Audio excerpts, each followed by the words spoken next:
சிவ வேடங்களையே சிவபெருமானாக பார்க்கக்கூடிய தன்மை என்பது அவருடைய எளிதான காரியம் அல்ல. நாம் போடுகின்ற திருடர், நாம் போட்டுக்கிற கண்டிகை, இந்த கஷாய ஆடை சிவபெருமானை உனக்கு சிவபெருமான் தான்.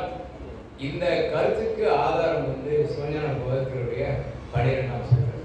இந்த 12ஆம் சூத்திரத்தில் ஜீவன் முக்தர்கள் அனைவரும் ஒருவேளை வாசனைகள் விளைவாக அந்த ஜீவன் முக்த சூத்திரத்துக்கு வெளியே வர வேண்டியதாக இருந்தால் அவர் பார்க்கின்ற அனைத்தையுமே சிவபெருமானாக பார்ப்பார்கள் என்பதுதான் சிவஞான போத சூத்திரத்தினுடைய 12ஆம் சூத்திரம். அதனுடைய மையம் தான் இந்த தத்தானவர். மெய்ப்பொருள் நாயனார் என்ற அந்த அரசர் அனைத்தையுமே சிவபெருமானாகவே பார்க்கிறார்.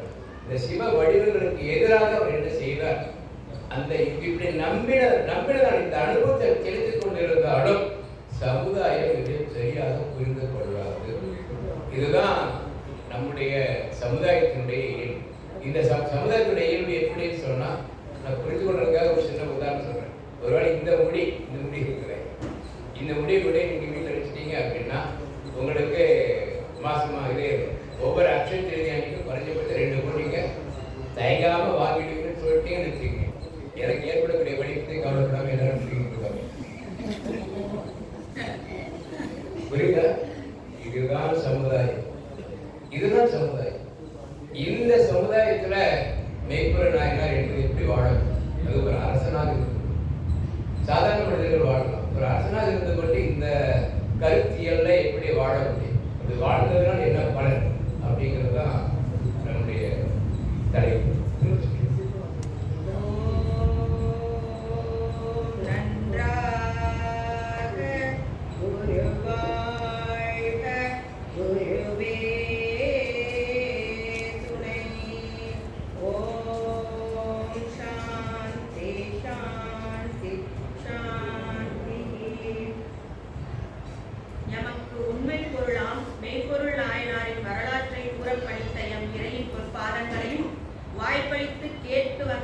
கேட்க வந்த அனைத்து அடியார் பெருமக்களுக்கும் வணக்கம் கூறி என் உரையை தொடங்குகின்றேன்.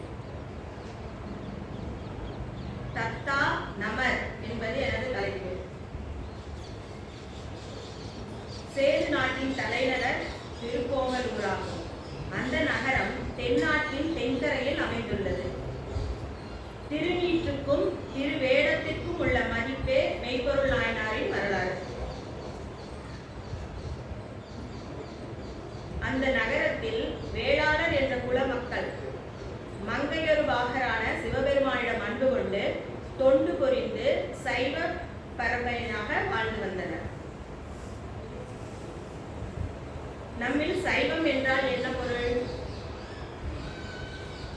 முழுமுதற் கடவுளான சிவபெருமானை நினைத்து வழிபடும் சாமி.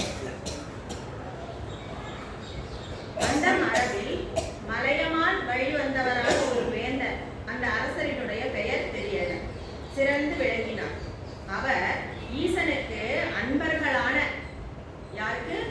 சிவபெருமானுக்கு அன்பர்களான சிவனடியார்களை தான் அவங்க மெய்ப்பொருள் அப்படின்னு நினைச்சு வாழ்ந்துட்டு வந்தாங்க. அது எப்படி அவங்களுக்கு சேவை செஞ்சாங்கன்னா, அவங்களுடைய கருத்தறிந்து அன்புடனும் ஆசையுடனும் காதலுடனும். எப்படி காதல்? அப்படி நம்ம காதல்னு சொன்னா என்ன சொல்லுவோம்? இப்ப எங்களுக்கு ஒருத்தர் பிடிச்சிருக்கு அப்படின்னு சொன்னா அவங்க எதுக்கு இப்படி போறாங்க? ஓ அது தேவையா இருக்குமா அப்படின்னு நினைச்சிருக்கோம். அந்த மாதிரி அவங்க ஏதாவது கை நீட்டா ஓ என்ன கேட்கறாங்க அப்படின்னு சொல்லி காதலோட அப்படி அந்த மாதிரி ஒரு சேவை செஞ்சுட்டு இருந்தாராம். அதே மாதிரி அவர் அந்த மாதிரி மட்டும் இல்லாம அரசரா இருந்து அரசியல்லையும் ரொம்ப, அதாவது தன்னுடைய நாட்டு மக்களை எப்படி வழி நடத்தணும் அப்படிங்கிறதையும் அழகா செஞ்சுட்டு வந்தார். தான் மட்டும் சிவனடியாரை வணங்க, தன்னுடைய மக்கள் அனைவரையுமே சிவனடியார்களை வணங்கணும்னு சொல்லி கொடுத்தாங்க. அதுதான் ஒரு அரசனுக்கும் அழகு, இல்லைங்களா? சொல்லுங்க, பேசுங்க, தயவு செஞ்சு. எல்லாம் பேசுறதா நான் பேசுறேன்.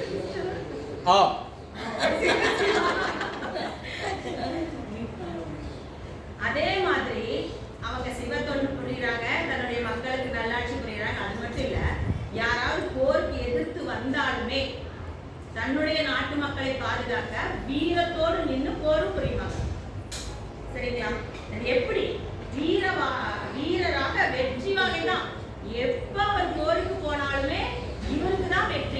வேற யாருக்குமே இல்லை. அதே மாதிரி சொன்ன சொல் தவறாத நீதி வேந்தர் என்று சிறந்து விளங்கினார். எம்பெருமானான சிவபெருமானின் அவர் பேரன்பு கொண்டு சிவனடியார்களின் அதுக்கும் மேலே போயிட்டார். திரு வேடத்தையே மெய்ப்பொருளாக கருதினார். அதனாலேயே அந்த நாட்டு மக்களால இவர் மெய்ப்பொருள் கண்ட பெருமானார் அப்படிங்கிற பேர் வந்துருச்சு. அதனால அந்த அரசருடைய உண்மையான பேரே இங்க வரலாற்று இல்லாம போயிடுச்சு. அதே மாதிரி ஒரு கோயில் அப்படின்னா சிவபெருமான் கோயில்லாம் 6 கால பூஜை, 7 நிமிஷ பாடல், ஆடல், வழிபாடு, திருவிழா முதலவைகளை சிறப்பான முறையில் செய்வார். அதே மாதிரி திருவடிகளையே தமக்கு துணையாக, யாருடையது? சிவனடியார்களுடைய திருவடிகளையே தமக்கு துணையாக கொண்டு மன்னர் மட்டுமில்லாமல் தன் துணைவியார், மாட்டு மக்கள் அனைவரையும் வணங்க செய்யும் ஒரு மனோபக்கமும் கொண்டிருந்தார். இவ்விதமாக சிவனடியார்களுக்கு பணிபுரிந்து வரும் விதமாக ஆட்சி செய்து வரும் நாட்களில் முத்தநாதன் என்ற ஒரு அரசர். எப்பவுமே ஒருத்தர் செஞ்சுட்டு இருந்தா அவங்களுக்கு ஏதாவது ஒன்று இடைஞ்சல் வரணும் இல்லையா? அதனாலேயே நம்ம முத்தநாதன் வராது. அங்க இப்படி சொல்ல வேண்டாம்னு சொல்லியிருந்தாரு. சாரி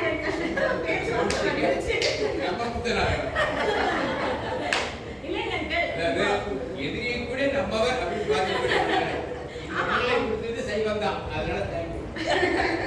சொல்ல வேணாம்னு சொல்லியிருந்தாரு. ஆனா பேச்சுவார்த்தையா வந்துருச்சு அப்படி. ஆனா நான் எழுதியிருக்கும் போது அப்படிதான் எழுதியிருக்கேன். நம்மாலே இல்லைன்னு வந்துட்டாரு அப்படிதான் எழுதியிருந்தேன். சொல்றாரு வேண்டாமா அப்படின்னு. ஏதோ ஒரு வார்த்தையில வந்துச்சு, மன்னிச்சிருங்க.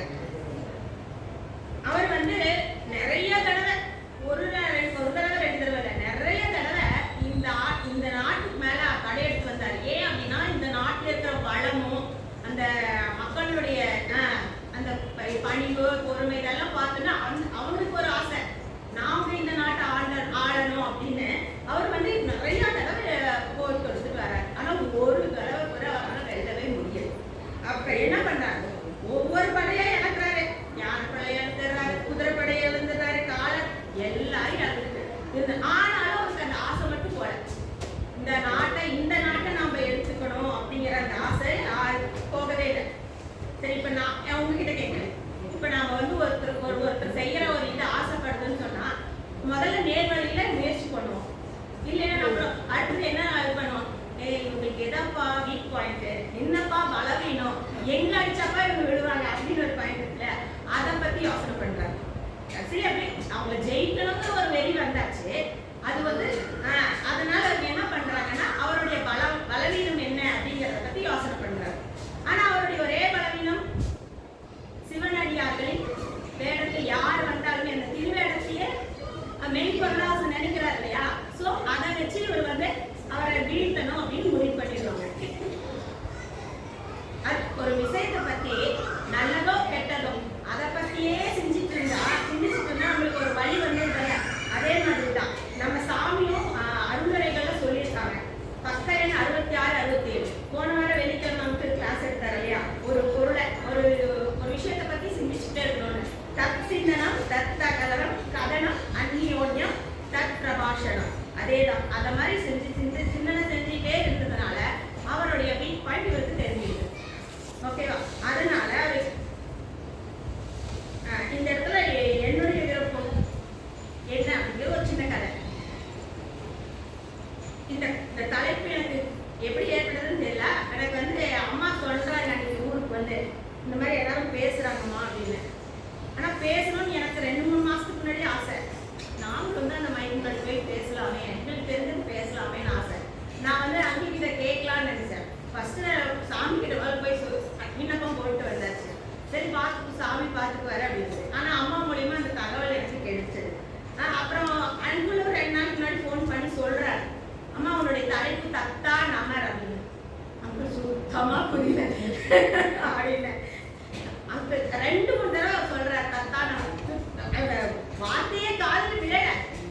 அங்க புரியல. படிமா புரியும் அப்படின்னு சொல்லிட்டு வச்சுட்டாரு. சரி அங்கிள்னு சொல்லிட்டு. ஆனா அங்கிள் பெரியார்கள் எனக்கு கொடுத்துருக்காங்க, குழந்தைகளுக்கு கதை சொல்லுங்கன்னு சொல்லி 63 நாயன்மார் கொடுத்துருக்கு. அவங்க சொன்னோன்னே அந்த நிமிஷமா எடுத்து பார்த்துட்டு இதுதான் கதை அப்படின்னு தெரிஞ்சுட்டு அப்புறம் அம்மா கிட்ட கேட்டு இதை பத்தி சொல்லி. ஆனா எனக்கு ஒரு விருப்பம் என்னன்னா, என்னுடைய அனுபவத்தை பத்தி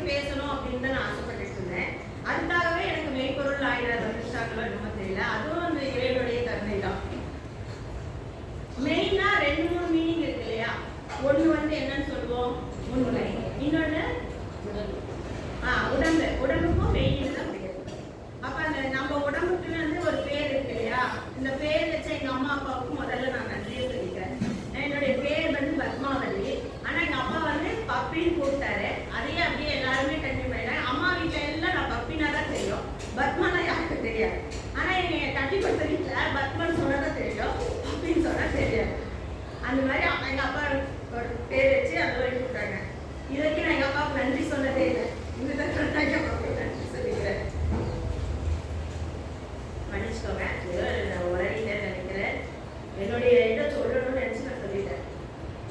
சூழ்ச்சி அப்படின்னாலே ஏதோ ஒரு செய்யக்கூடாத ஒரு வேலையை தானே செய்ய போறோம்னு அர்த்தம்.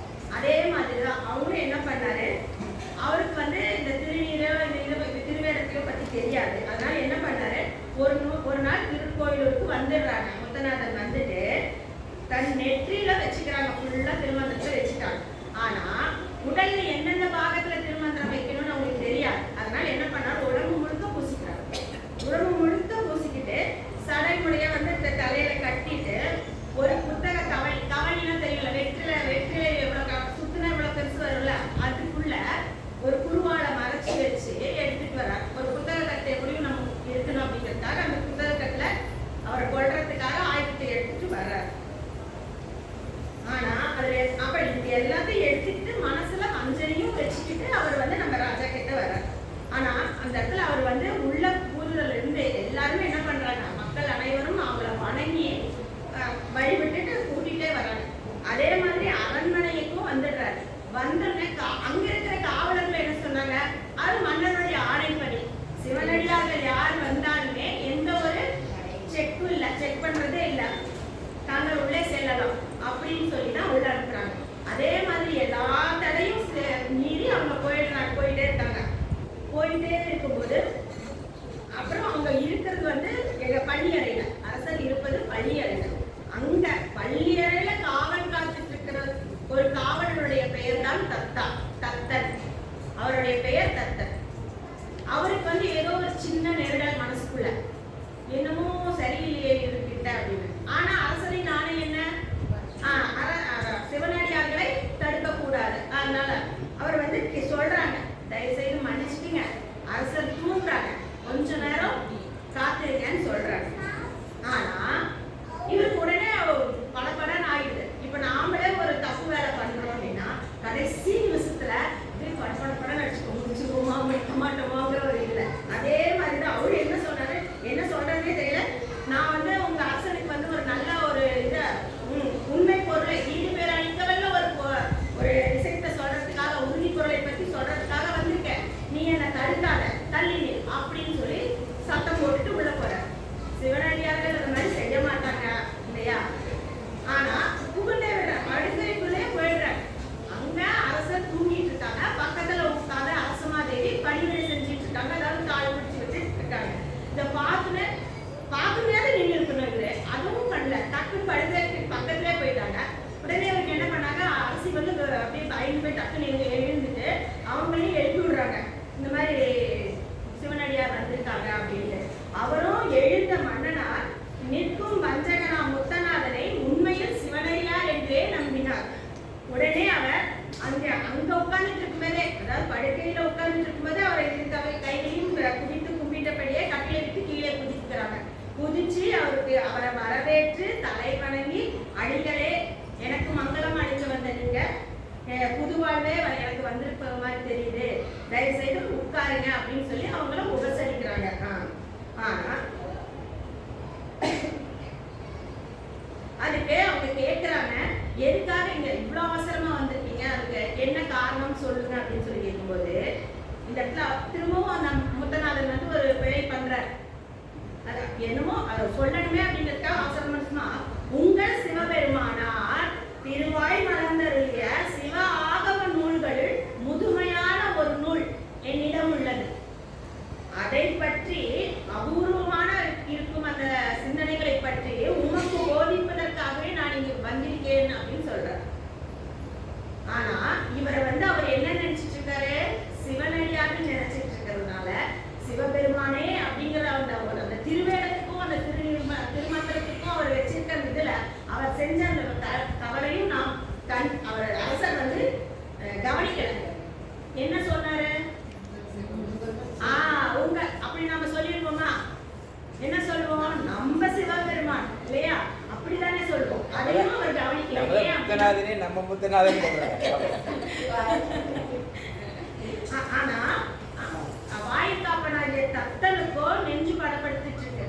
இவரை பார்த்தா நம்மளுக்கு வந்து சரியா தோணலையே அப்படின்னா, அவர் வந்து காதெல்லாம் இங்க வச்சிருக்காரு, ஆனா வெளியில தான் நின்றுட்டு இருக்காரு. இந்த மாதிரி இருக்கும்போது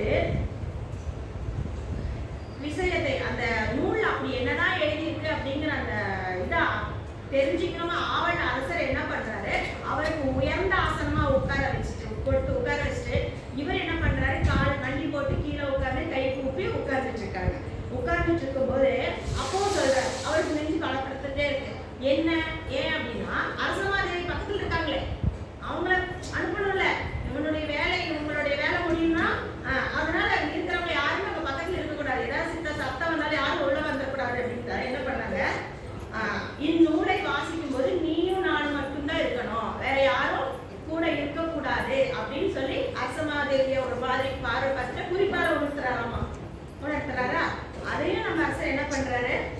திருமகளை போல் நின்றுட்டு இருக்க அரசமாதேவியை பார்த்து, அம்மா நீ இங்கிருந்து அந்த புறத்துக்கு போய் இருங்கம்மா அப்படின்னு சொல்லிடுறாங்க. அவங்களும் என்ன பண்றாங்க, தொழுது அவங்களும் சிவனடியாரையும் தொழுது அரசரையும் தொழுது அவங்க இடம் விட்டு போயிடுறாங்க. அந்த இடத்துல போயிட்டு அவங்க வந்து அந்த நூலை பிரிக்கிற மாதிரி பிரிக்கிறாங்களா, அப்போ இவங்க என்ன பண்றாங்க, நிஜமாலுமே சிவபெருமான அருளிய அந்த நூலை வந்து கும்பிடும் போது அந்த கத்தியை அதை எடுத்து அவங்க என்ன சொல்றாரு அப்படின்னா, கண்ணிமைக்கு நேரத்தை அந்த வேலையை செஞ்சு முடிச்சிடுறாரு. மெய் தவ வேடமே மெய்ப்பொருள் என்று தொழுது வேந்தர் பெருமானே இங்கும் வென்றார். சரிங்களா? ஆனால் இங்கேயும் முத்தநாதன் ஜெயிக்கல, இவர் தான் ஜெயிச்சாரு. சரிங்களா? அந்த மாதிரி சொல்லி இதுல வந்து எப்பவுமே நம்ம அங்கிள் சொல்லுவார், பெரிய அங்கிள் சொல்லுவார், முதல் அடி நம்மள்தான் இருக்கணும், அப்பதான் இறைவனும் நம்மளை தேடி வருவாரு அப்படிங்கிறது. இப்ப நாம ஒரு அடி எடுத்து வச்சா கண்டிப்பா இறைவன் 10 அடி எடுத்து நம்மளை நோக்கி வைப்பார் அப்படின்னு சொல்லியிருக்காங்க. எப்படி அப்படின்னா அதுக்கும் நம்ம அங்கிள் சொல்லியிருந்தேன், திரௌபதியோட நிலைதான். சரிங்களா?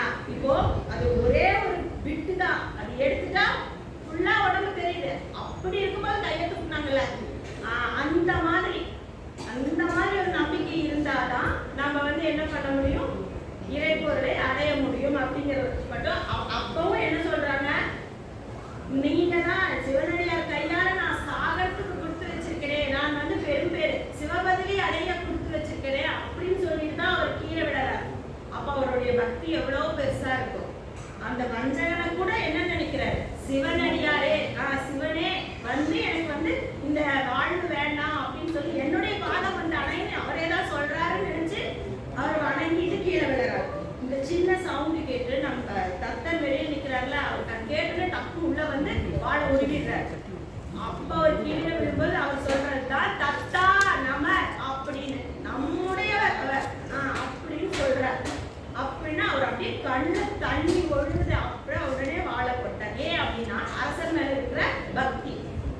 அவருக்கு சிவபெருமானின் மீது, அதாவது திருமணத்தின் மீதும் திருவேடத்தின் மீதும் இருக்கும் அதே நம்பிக்கை பக்தியும் அரசன் மேல் நம்ம தத்தனுக்கு இருப்பதனால் அவர் சொல்லிட்டாரே அவ்வளவுதான் முடிஞ்சிச்சு அப்படின்னு சொல்லி வாழ உள்ள போட்டுக்கிறார். அது மட்டும் இல்ல, அவர் வந்து தன்னுடைய உயிரை போகும் முன்பு தத்தாவுக்கு ஒரு கட்டளையும் விடுகிறார். என்ன சொல்றாங்க, இவரை தயவு செய்து நம் நாட்டின் எல்லை வரை பாதுகாப்பாக அழைத்து சென்று விடவும் அப்படின்னு சொல்றாங்க. எப்படிப்பட்ட ஒரு எப்படி என்ன சொல்றதுன்னு தெரியல. ஆனா அந்த அரசர் சொல்லிட்டாருன்னு சொல்லிட்டு அப்படியே கண்ணுல நீர் ஒழுக ஒழுக அவரை வந்து கூட்டிட்டு போறாங்க. ஆனா இந்த விஷயம் எல்லாருக்கும் பரவி மக்கள் எல்லாம் அப்படியே விஷம், அதாவது என்ன சொல்றாங்க அப்படின்னா இந்த நாகம் போல சீறி கொண்டு வந்துட்டாங்க எல்லாருமே. அவரை எப்படியாவது இது பண்ணிடணும், நம்ம அரசரை கொண்டுட்டாரா அப்படின்னு சொல்லிட்டு எல்லாரும் கொதித்து வந்துட்டாங்க. ஒரே வார்த்தை தான் நம்ம தத்தன் சொல்றாரு, அரச கட்டளை, அவ்வளவுதான். அப்படியே எல்லாருமே விளங்கிடுறாங்க. சிவாய நம்ம சொல்லிட்டே கொண்டு போய் நாட்டின் எல்லை வரை விட்டுட்டு வந்துட்டார். வந்துடுறார், கரகரன் வந்து அரசர்கிட்டயே சொல்லிட்டார். சொல்றாரு, இந்த மாதிரி தவம் தேடல் கொண்டு தங்களுக்கு தீமை செய்தவரை நம் நாட்டின் எல்லை வரை சென்று பாதுகாப்பாக விட்டு வந்துவிட்டேன் அரசே அப்படின்னு சொல்லும் போது அவர் சொன்னார், அரசர் சொல்றார், இன்றென கையன் செய்தது யார் செய்ய வல்லார் அப்படின்னு சொல்லிக்கிட்டே தன் இன்னுயிரை இறைவன் அடி சேர்க்கிறார். அதுவும் அவர் அதை செஞ்சுட்டு போகும்போது கூட அவரை மட்டும் கொண்டு போய் விடல. இந்த மாதிரி ஒரு நடக்கும்போது மக்கள் எல்லாம் என்ன சொல்லுவாங்க, சிவபெருமானாவது திருவேடமாவது திருமந்திரமாவது அப்படின்னு சொல்லி அவங்களும் இந்த நிலை பிறழக்கூடாது அப்படின்னு சொல்லிட்டு அதுக்கும் ஒரு ஆணை இட்டுட்டு தான் அவர் போறாரு. அதே மாதிரி ஒரு காரணம் இல்லாமல் ஒரு காரியம் இல்லை என்பதற்கிணங்க செம்மல் அரச பெருமானார் நீங்கள் யாவரும்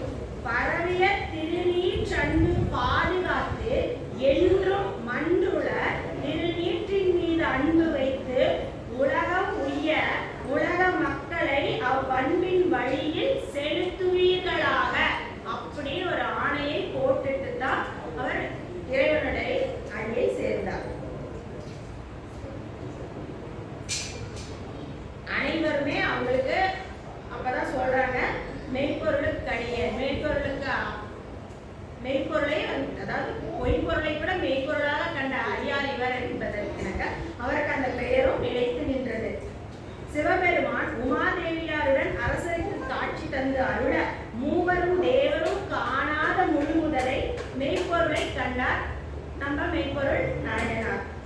அது மட்டுமல்ல, அவரை நோக்கி தேவர் யாவருக்கும் எட்டாத தமது திருவடி நீரில் சேர்த்து கும்பிடும் கொள்கையை தந்தருளினார்.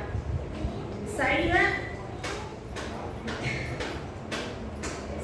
வேடத்தையே பொருளாக கொண்ட நம் மெய்ப்பொருள் நாயனார் குஞ்சிலம் பதம் சேர்த்து பேரானந்த பெருவாழ்வு பெற்றார். இணையில்லா பொற்பாதம் பெற்றார்.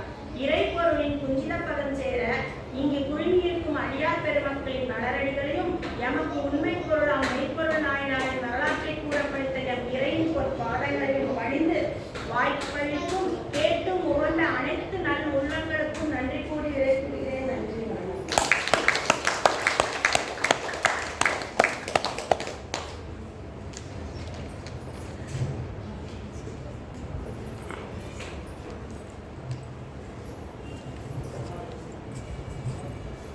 இன்னைக்கு நம்முடைய சிறப்பு சத்சங்கத்துடைய இரண்டாவது காலம் சந்தர்ப்பம் தன்னை என்கின்ற தலைப்புல நாளைக்கு மற்றொரு சங்கராணி பேசுவாங்க.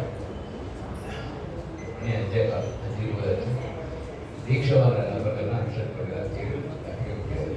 எல்லாம் கைகள் பண்ணிக்கிட்டு அனுஷன் பண்ணிட்டு சரியா தீட்சை அனுஷனம் பண்ண போகாதவங்க ஆள் ஃபுல்லாக கூட்டி சுத்தம் பண்ணி இதை ரெடி பண்ணி, ஏன்னா நடக்க போகிறது பரதநாட்டியம், பாட போகிறது தேவாரம், இதெல்லாம் சுத்தம் சரியா ப்ளீஸ் சரி.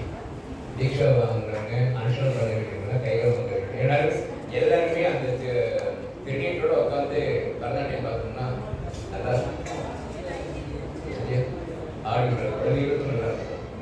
அதை பாடுகின்ற அந்த பிரயோகங்கள் நம்ம எல்லாமே உண்மையான செடியார்களாக தயவுசெய்து அனுஷனம் பண்ண வேண்டிய கடைகள் பண்ணுங்க. அனுஷனம் பார்க்கறதுக்கு கட்டாயம் இல்லை, டம்ளர் இருந்தால் போதும், ஏதோ ஒரு ஸ்பூன் இருந்தால்